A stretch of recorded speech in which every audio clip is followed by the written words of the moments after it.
जहाँ झुग्गी वहाँ मैदान, आपको साफ दिख रहा है। माननीय नरेंद्र मोदी हमारे प्रधानमंत्री जी ने 2 नवंबर 2022 को एमसीडी चुनाव से पहले 3024 फ्लैट देने का उद्घाटन किया था और उसमें साफ लिखा था कि इनकी चाबी भूमिहीन कैंप के कालका जी के परिवारों को दी जाएगी। सच्चाई यह है कि आधों को दिया और आधों से ज़्यादा को विखाड़ दिया, तोड़ दिया। जिनको नहीं दे पाए उन्हें अतिक्रमण बता दिया, उन्हें अलग अलग नामों से उपाधि दे दी गई। ज़्यादातर यहाँ पे हिंदू परिवार है और कई मीडिया गलत तरीके से सरकार के फेवर में चीज़ों को दिखा रही है। एक समय था 1970 से बसी हुई थी, इंदिरा की बसाई हुई झुग्गियाँ थी ये। बीपी सिंह प्रधानमंत्री थे जिनने इनको वैधता दी थी। ना ये नाले पे है, ना ये रेलवे फाटक के पास है, ना ये जमुना में है, ना ये रोड पे है, ना ये 2 दिन पहले आके बसे हुए हैं। ये 1970 से पहले से हैं, उनके पास सारे डॉक्यूमेंट हैं। एक राशन कार्ड, एक वोटर कार्ड, छोटे छोटे कारणों से इनको घर नहीं दिया गया। जो पॉलिसी है 2015 की, जिसमें एक 2015 का डॉक्यूमेंट चाहिए होता है। वोटर कार्ड मस्त था, किसी ने एक बोर्ड नहीं दिया तो उसको बेघर कर दिया, या वोटर कार्ड लिस्ट से नाम मिसिंग हो गया, तो इन गरीबों का क्या फॉल्ट है? आपको भी पता होगा जब नाम काटा जाता है या नाम हटाया जाता है तो झुग्गियों में कोई इन्फॉर्मेशन नहीं दी जाती। ये तो मन मर्जी है कि जिस पर टिक लगा दिए, ये इसका वोटर है, ये वो उसका वोटर है, नाम काट दिए। राहुल गांधी के टाइम में मैं बता दे रहा हूँ, सोनिया गांधी जी, शीला दीक्षित, सुभाष चोपड़ा जी के नेतृत्व में 3024 फ्लैट भूमिहीन कैंप कालका जी के लिए बनाए गए थे। और आज का समय है कि वो फ्लैट इनको दिए जाने थे। बनाया किसी और ने, रिबन किसी और ने काटा, नाम किसी और का, साफ दिख रहा है। तो खुला धोखा दिया। 2025 का चुनाव आया था, मोदी की गारंटी, हर झुग्गी वालों को पक्का मकान देंगे, एक झुग्गी भी नहीं टूटने देंगे, ये उनकी गारंटी थी। ये गारंटी नहीं थी, ये धोखाबाजी था, ये जुमला था जो साफ दिख रहा है। सच्चाई है, मैं सच्चाई से बता रहा हूँ। मैंने कभी ऐसा मंजर नहीं देखा अपनी ज़िंदगी में। मैं पैदा यहीं हुआ हूँ, पला यहाँ हूँ, मेरी एजुकेशन भी यहीं पे हो रही है, सब कुछ यहीं पे है।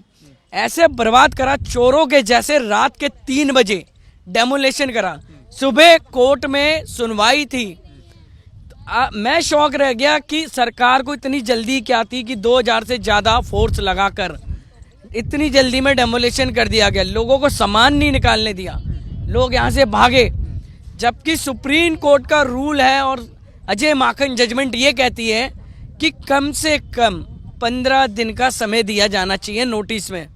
मात्र 8 तारीख को संडे को दोपहर के टाइम एक नोटिस लगाया जाता है विदाउट सिग्नेचर।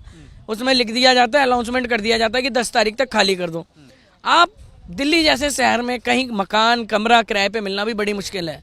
10-10, 15-15 हज़ार रुपये हम अफोर्ड नहीं कर सकते। कुछ लोग सोशल मीडिया पे ये अफवाह फैला रहे हैं इनको तो मकान मिल गए, ये जबरन आके रह रहे हैं, ये भी झूठ फैलाया जा रहा है।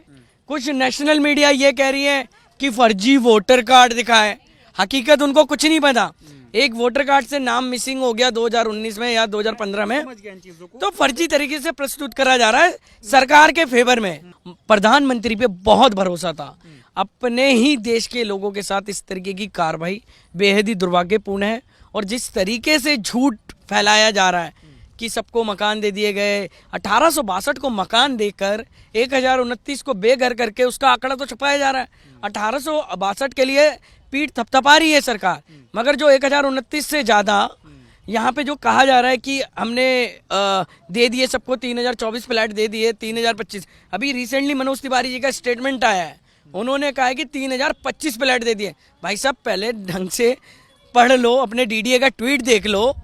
1862 को दिया है, 3024 फ्लैट बने, 3025 फ्लैट हो कहाँ से गए? मैं ये समझना चाह रहा हूँ, मोदी गरीबों को उजाड़ क्यों रहे? भैया अमीरों की पार्टी है, अडानी की पार्टी है, अंबानी की पार्टी है, गरीबों की पार्टी नहीं है। ये सिर्फ गरीबों का दिखावा करते हैं, ढोंग करते हैं, असलियत में ये गरीबों के साथ नहीं है। मोदी जी तो कहते थे मैं गरीब का बच्चा हूँ, मैंने गरीबी झेली है, मैं गरीबों को गरीब नहीं रहने दूंगा, सब कुछ बदल दूंगा, बस मोदी को मौका दे दो एक बार। आप देखो ना, बदल तो दिया, गरीबों को सड़कों पे लाकर बदल तो दिया। विकास नहीं देख रहे, यहाँ हमारा विकास नहीं हुआ, ये मोदी जी का विकास हुआ है। बड़े बड़े बिल्डरों को जाएगी जमीन, ये गरीबों के लिए थोड़ी है। सच्चाई तो यह है, वो कह रहे कि मैंने गरीबी देखी। अगर किसी आदमी ने गरीबी देखी होती ना, तो आप जैसे मीडिया रिपोर्टर के तौर पर आके ग्राउंड पे आके मिलते, उनके दुख दर्द को समझते, उनके दस्तावेज देखते, उसके बाद उनके ऊपर आरोप लगाते कि ये गलत है या सही है। डिपार्टमेंट के कहने पे कोई भी गलत रिपोर्ट लेकर कुछ भी देश में फैलाया जा रहा है। चीज और फैलाया जा रहा है ना कि यहाँ पे सब रोहिंग्या हैं, सब बांग्लादेशी हैं, ये सब नाजायज जमीन लेके दिल्ली में बैठे हुए थे। भाई साहब, जो रोहिंग्या हैं, जो बांग्लादेशी है, उनके बारे में तो उनको खुद पता है कि वो कहाँ है। अगर ऐसा है कि जो 1862 परिवारों को दिया वो भी तो परिवार हमारे थे। और देखो जी, पूरा सनातनी हूँ, हिंदू हूँ, पूरा समर्थन करता हूँ, बर्थ सर्टिफिकेट दिखा सकता हूँ। इनके पास खुद के पास बर्थ सर्टिफिकेट नहीं होगा जो एलिगेशन उठा रहे हैं। मैं पैदा यहाँ हुआ, पला यहाँ, बड़ा यहाँ हुआ, तो मैं मुसलमान कहाँ से हो गया, रोहिंग्या कहाँ से हो गया, ये कैसे हो गया? ये हिंदू मुस्लिम की राजनीति में इतनी नाराजगी है मोदी से, बहुत नाराजगी है, सब बर्बाद कर दिया। ये क्या बोलते बेटी पढ़ाओ बेटी बचाओ, बेटियों के यहाँ कपड़े दब गए, एजुकेशन की किताबें दब गई, सब कुछ दब गया मलबे में, कहाँ कुछ बचा? तो नाराजगी नहीं है, बहुत दर्द है, बहुत दर्द है। इनके पीछे एक लेडी एक घर के लिए लड़ते लड़ते सदमे में चली गई बेचारी। आखिरी कॉल आया था मेरे पास, उनने बोला था भैया मैं लड़ूंगी, और मैंने बोला था बहन हम तेरे साथ हैं।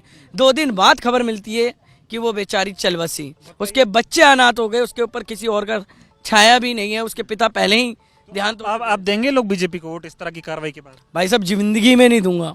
विधानसभा में वोट दिया, लोकसभा में वोट दिया, एमसीडी में वोट दिया। बीजेपी को कोई गलत कहता था सबसे पहले आगे खड़े होकर विरोध किया, अब बिल्कुल नहीं। बीजेपी धोखेबाज है।